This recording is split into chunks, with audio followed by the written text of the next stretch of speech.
Hello, everybody, and welcome back to this week's episode. Joining me today is my friend and colleague, Miss Charlene Parlett. How are you today, Charlene? I'm doing fantastic. How are you, Kim? I am just wonderful. Thank you for asking. So Charlene and I go way back because I actually at one time, many moons ago, was Charlene's coach. So I had the pleasure of coaching Charlene, and now she is herself a coach and helps make a lot of people's dreams come true and gets to do that. So just think it's awesome to have watched you come full circle from where you were, where you are now, and all of that. So one of the things that I love about you is you're always looking at what's the next important thing. And when I say next important thing, you're not looking for the shiny penny of, okay, everybody needs to paint their business waiting room blue because that's the color that's on trend. You look at what are the next things that we can do to move our business forward and make sure that our business is sustainable and keeps going for the long haul. Right. And one of the topics that you're very passionate about is diversity and how do we implement that in our businesses. And so I just want to kind of give everybody a second to be like, oh, okay, this is not a blah, blah, blah. Here we go. Because they're going to be like, oh my God, now it's a woke, So this is about understanding what diversity means, why it's important, what things to look at, and how to be more understanding with the words that you use and choose. And it could even, if for nothing else, save you from a lawsuit one day because you're saying something you shouldn't. And you don't know that you shouldn't. I just heard a story yesterday, Charlene, and I thought about you. One of my clients, they just, somebody applied for a position with them and they had recently been let go of the place that they worked at. And when they asked what happened, they said, well, there was a gentleman that worked with me and we kind of would bust chops all day. And he's like, I'm a big guy. The guy would call me, Goodyear tire man or whatever. I won't say the exact words so that no one knows. And, he would say something like, oh, hey, Pops, or, whatever. And they had a banter and a working relationship. And he thought they were friends and that there wasn't anything bad because he wasn't saying it with malicious intent. He wasn't looking to hurt anyone's feelings. And that person wound up leaving the business and then sued the business for age discrimination and named his quote unquote friend from work that the two of them would banter back and forth about their appearance and whatever, and actually won.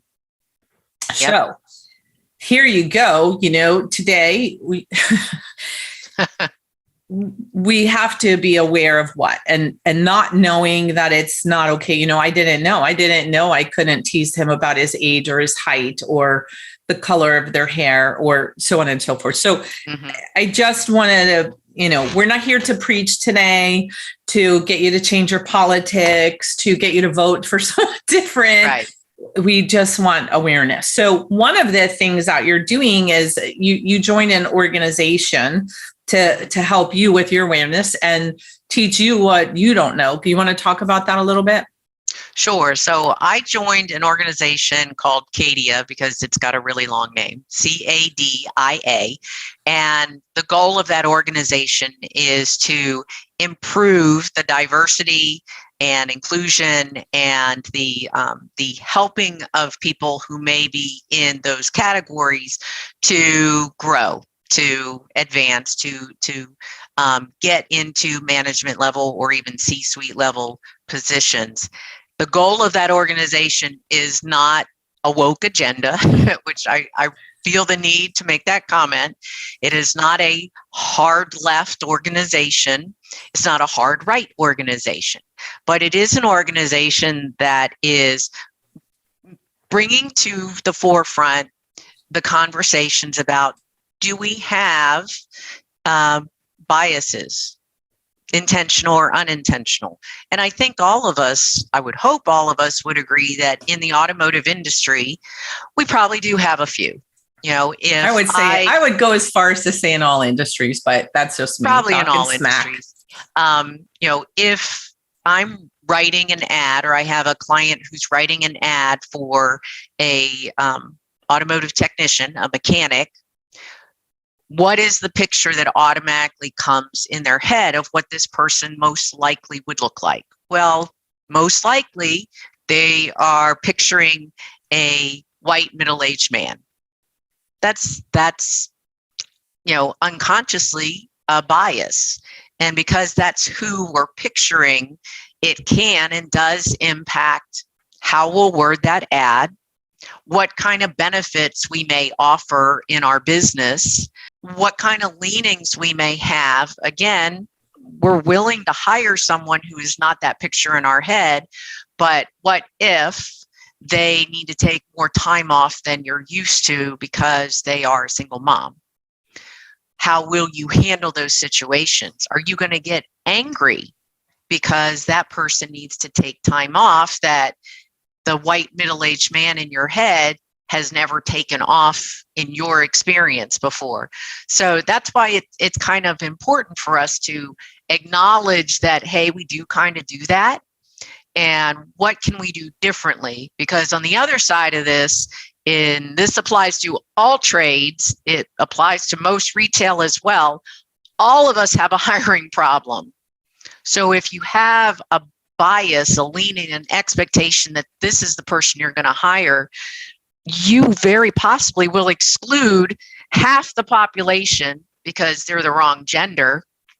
And then another large chunk of the population because they are not the race that you have pictured in your head. It's not because you're a racist.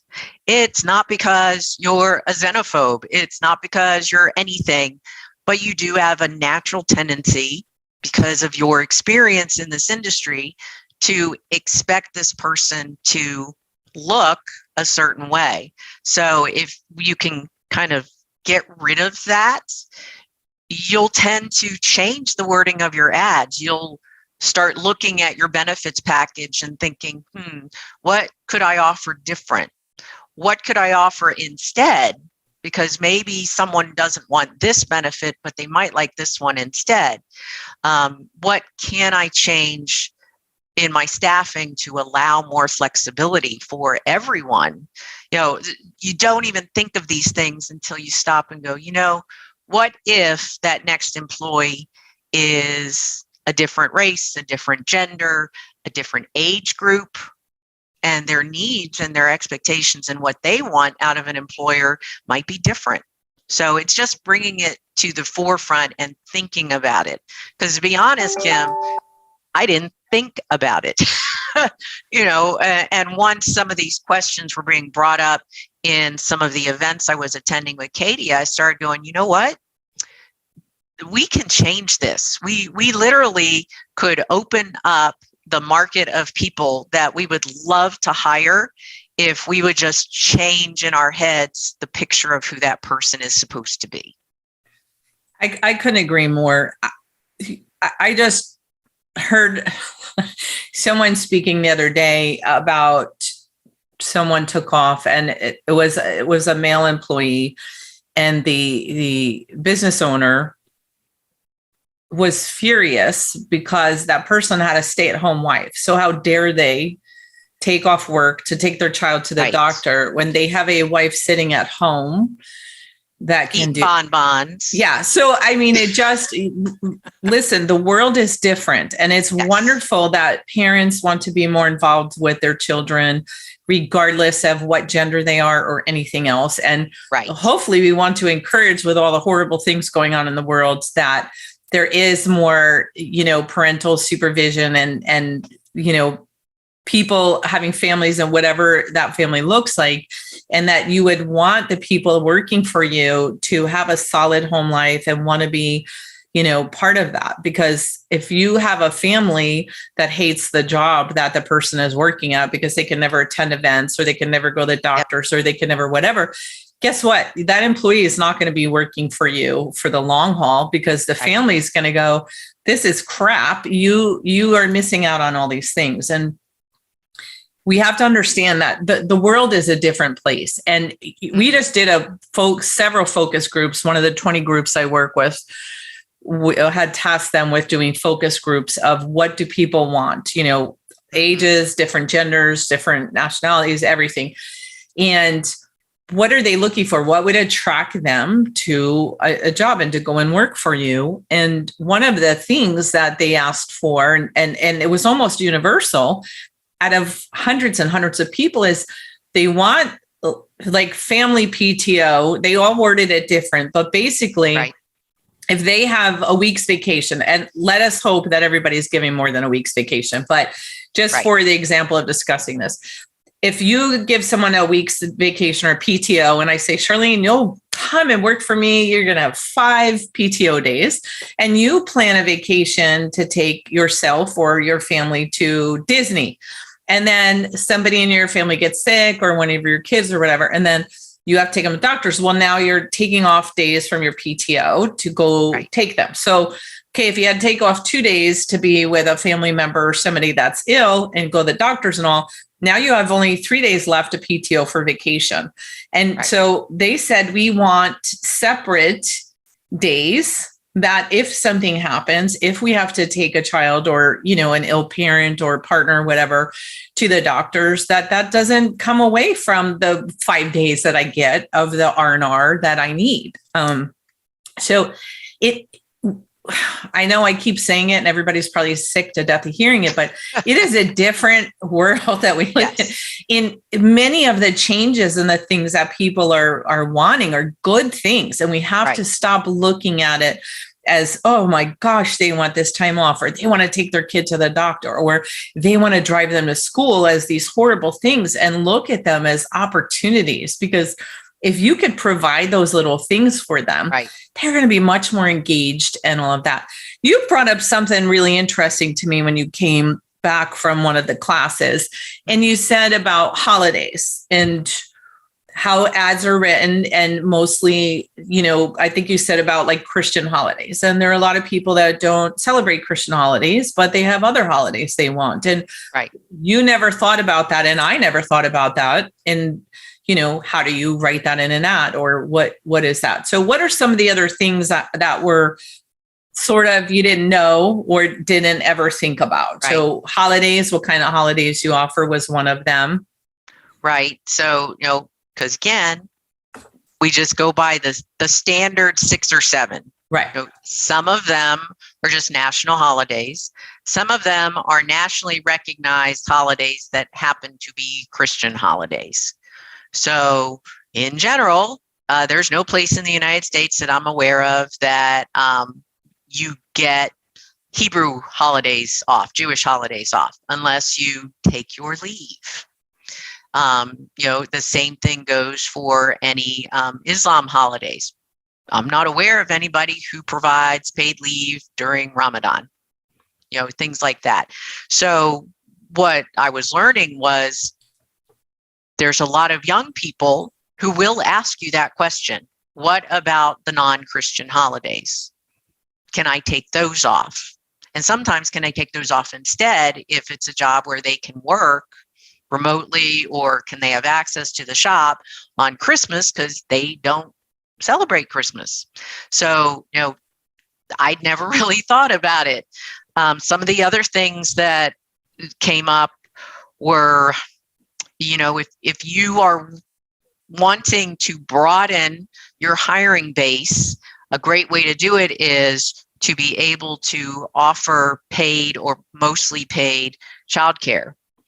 All of a sudden, you've just made yourself the preferred employer for single moms, for single dads as well, because trying to organize a work schedule and make sure you're making enough money to pay for that, well, that's obviously a real challenge. That's a real struggle. So if you're able to offer that kind of benefit, you've suddenly made yourself much more favorable for someone who maybe is looking for a career.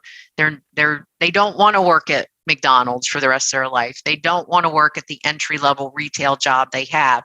Maybe as of today, they're making $18 an hour, because that's real. but you can offer them a career. You are willing to bring them in as an entry level technician and grow them into a true career, and you're willing to help them with the biggest challenge for that, which is I got to provide childcare. Well, now you've given them a regular schedule. They're likely working Monday through Friday, and you're willing to help with childcare. I'm taking that job. I'm getting out of that retail job where I don't know from week to week what my schedule is going to look like.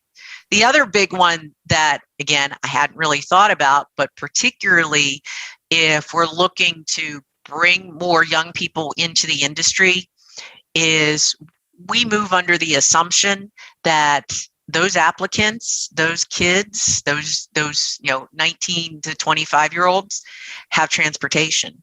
They don't necessarily have transportation. I just did on the morning show, my morning show, the number of young adults that are not driving anymore today is just, it is crazy. Used to be that the minute you got your license, you were like at motor vehicle and dragging, one of your parents to say, I want.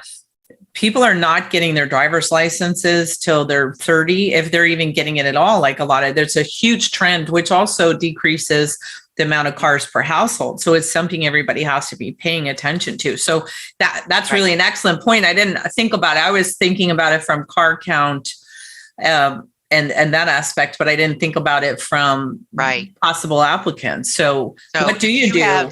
If you have someone applying that could be a great candidate, but you don't have any public transportation close enough to get to your shop, get to your place of business, are you willing to find a way for that person?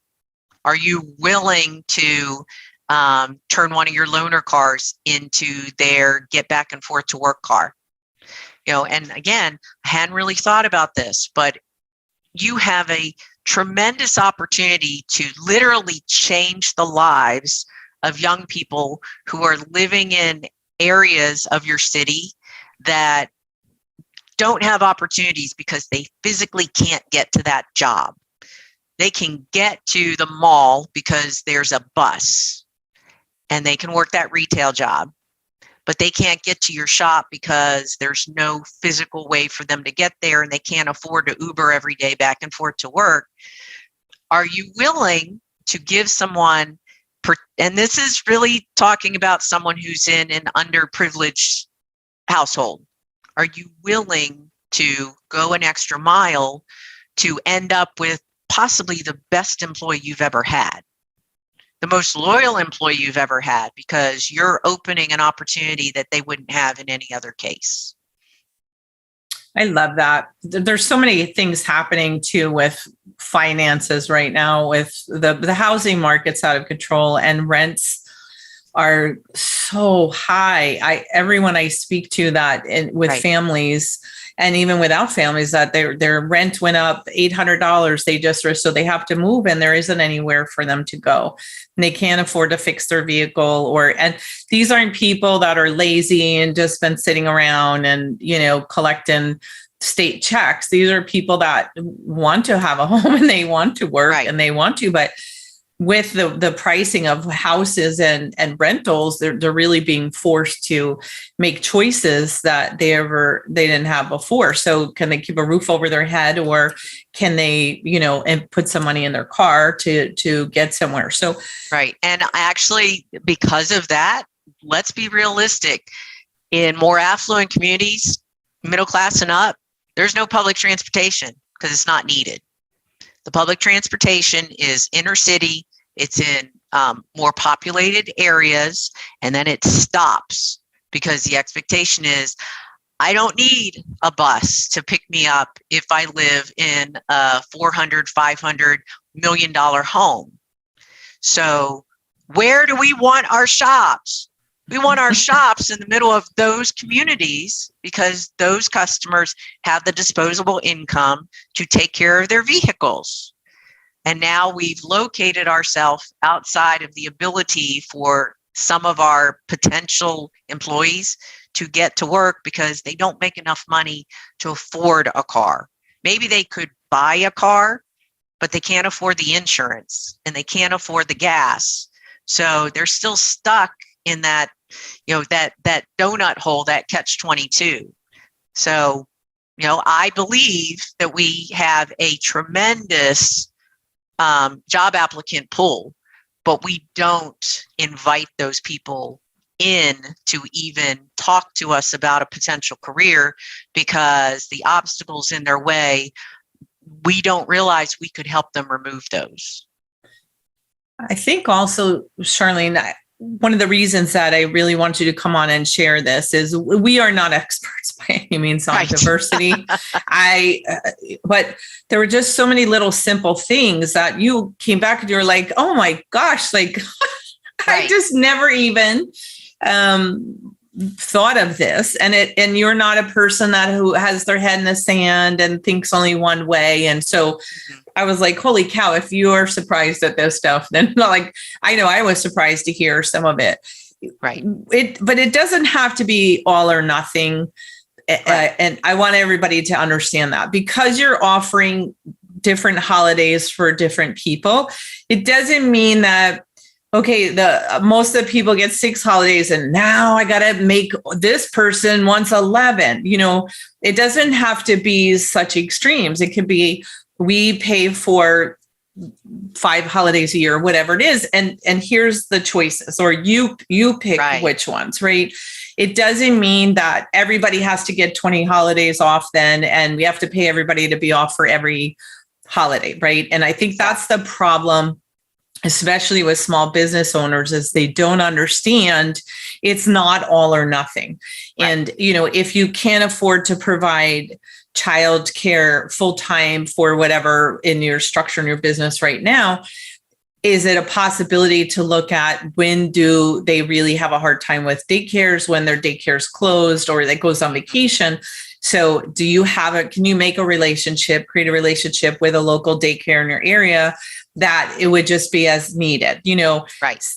Somebody, they're home from school for whatever holiday that you're not closed for, but the parent doesn't have anywhere to put their child. So they either have to stay home from work, or is there a local place that, again, you can have a relationship with that for that one day, for that month, you can pay for them to go or do something.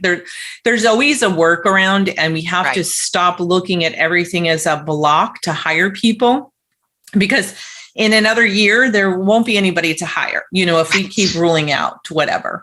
And you don't have to put in your ad, we will pay for and list 50 holidays. You can say in your ad that we understand that you're unique and an individual, and we will tailor your PTO and paid holidays to, yours. It doesn't have to be. And for some reason, we automatically want to go to extremes. When we talk about having a flexible schedule, everybody throws up their arms and they're like, well, we can't just have them come in and out whenever they want. That's not a flexible schedule. Flexible schedule means you're open 8 to 5, but this person, it would work better if they work 9 to 6. Can we accommodate that? It doesn't have to be this whole thing. And exactly.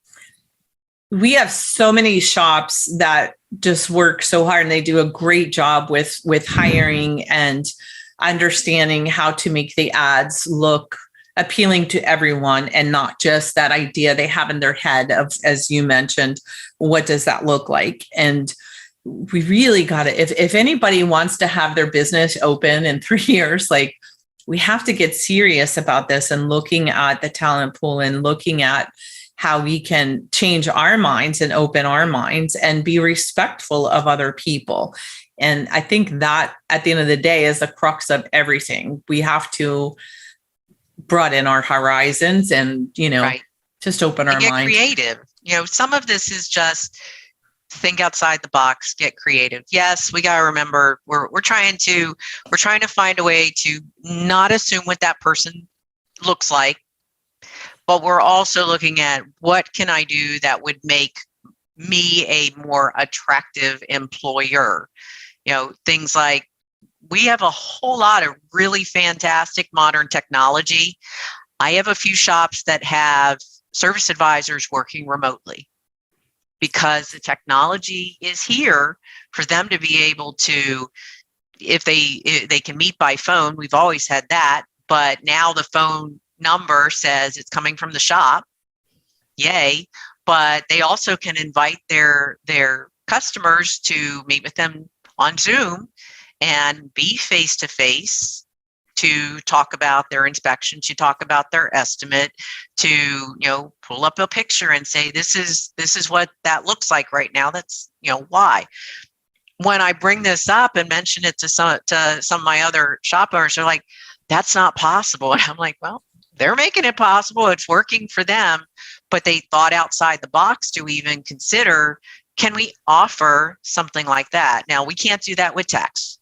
Production employees, not right now, but I'm working on not right now, but I'm working on something with Jim Silverman with VR goggles that might make it possible that some of our ATEC or diagnostician won't actually have to. But that's a whole other conversation. But but can you we talk about, you set a standard, and we even tell our owners, our leaders, hey, you don't have to work open to close, but if you tell your team that you work from 11 to 3, you better be there at 10:55, right? Because that's what you're expecting from your team. I tell them you can do the same thing with your employees. You have an employee who wants to or needs to drop their kid off at school, and that means they cannot be there at 8 o'clock. Well, then the entire team is made aware of the fact that this particular person's work hours are 8:30 to 5, or whatever that looks like. You're still setting the standard. You're still holding people accountable that you need to work on time. It just happens that this person's schedule is not the same as your schedule. Wow. So simple. But like you pointed out, for some of our owners, they get in their heads, have to be the same schedule for everyone. And that's just not true. You have to have a standard, and you have to hold the accountability to be on time. But on time can mean different things to different people. So, we've been talking for years about the option of creating 4-day work weeks, where you have employees that just work a few extra hours and they work 4 days and get 3 days off every week. And for several of my clients, they're doing this and their employees love it. Now, you have to have enough people to make that work. But if you have a big enough team that you can give them that flexibility, that's something I'm putting on my job ad. Because again, I've just made myself more attractive to the applicant who maybe really does love family time, or maybe they have something going on in their family. It's a private health issue, but being able to schedule all those doctor's appointments on the day I know I'm off anyway, now you've just, given me an opportunity that I didn't have before. Well, and you're setting up both sides. When I do that. Right. You're setting up both sides for a win, right? Right. And it's not just kids. And I think that's too, like you'll hear people say, about, people with young kids or whatever. Sometimes there's somebody elderly in the family, or a significant other, or whatever, that has to be taken care of and needs serious care. And, we have to have compassion and understand. Now, if they can only come in 5 minutes a day because they're taking care of this, that's not going to work. It has to always still be a win-win, but we need to be open to it. And I loved about the service advisor that you brought that up with the remote service advisors, because it does work. And that one has been so curious to me for years about, people fighting that, because our service advisors have always sort of been remote from a customer's point of view, right? Because they drop off the vehicle, and most of the transactions during the day have been by phone or Zoom and emailing the inspection. So this isn't anything new to have a service advisor contact someone on the telephone and speak to them about their vehicle. So why this is such a, oh my God, I can't have them calling from their house. What the heck is the difference if they're calling from their house or they're calling from the shop, right? So just open your minds, and there's all kinds of people out there that want to work. There's so many opportunities, and you know what, if everybody else is sticking their head in their sand and looking at all of these things as problems and why they shouldn't hire somebody that wants different holidays, or because they have kids or they don't have a car, this is a golden opportunity for you to get all of those people interested in coming to work for you, right? Because no one else wants them. So, hey, I'm happy to do it. And all of the studies, we could spend all day talking about engagement and how much more productive engaged employees are, and it cuts down on comebacks and sick days and just all of that. So, for me, I'd rather have somebody there 3 or 4 days a week that is really there and in the moment and productive and efficient than to have them there miserable for 5 days a week to probably not get half the work done. So, I love it. So, any other tips for hiring or writing the ads that would appeal to everybody and not just the stereotype picture of, we'll just use a technician for now, of a stereotypical technician? What do you have any other ideas for things to put in the ads? Or, well, one, always start your ad with what's in it for them. If you're going to put a list of here's everything you need to be first, you've just copy pasted the other 250 ads out there. So that's always going to be best practice. What's in it for them?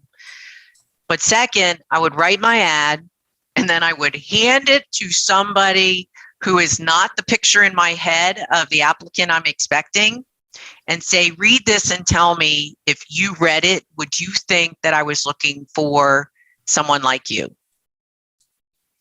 So, and tell them, and I need you to be brutally honest. Okay, you're just making that sound too simple, Charlene, because but it's true. I'm a high eagle. I shockingly, some of my clients will say, no, you're not. Like, no, I'm really good at what I do. I'm a high eagle.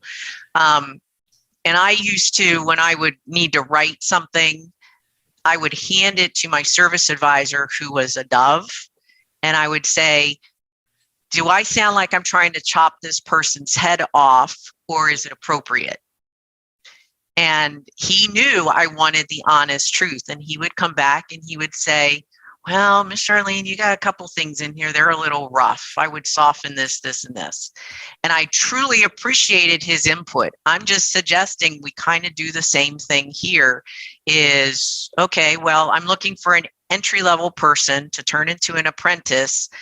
I'm going to write my ad and I'm going to hand it to my high school daughter, or my high school friend, or my friend's high school kids. And I'm going to say, would all of you read this and tell me, if you didn't want to go to college and you were looking for a career to go into after high school, would you apply for this? Would it be something you would even look at?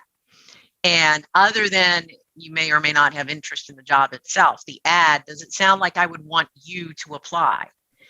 And if they come back and say, no, ask them, give me the specifics, what's in this ad that makes you think you don't really want. Or what's not in it.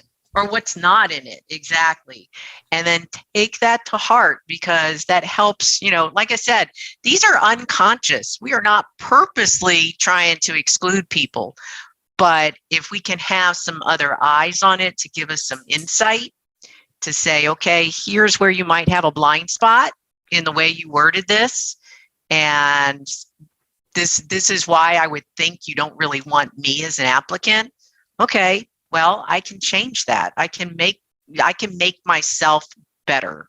I can do it better. I can be more inclusive with the way I'm wording the ads that I'm putting out there, to identify, I would like other people to apply. I would like you to apply, and I'm willing to figure out how to make that work for you if you're the right fit for the job. I'm never going to tell you hire someone just because they check off inclusion and diversity boxes, but I will tell you hire them if they do check off the skills that you're looking for, the attitude you're looking for, the ability to work with a team that you're looking for, even if you have to find a way to help them get there.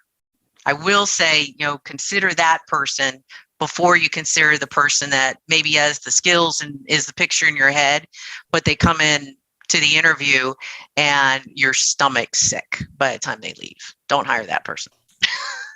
Great advice. Great advice. Well, thank you for joining me today. I will have the links in there say the name of the group again. I always say it wrong. CADIA, Okay. kind of their intro website is automotivediversity.org, I believe. Okay. You have it.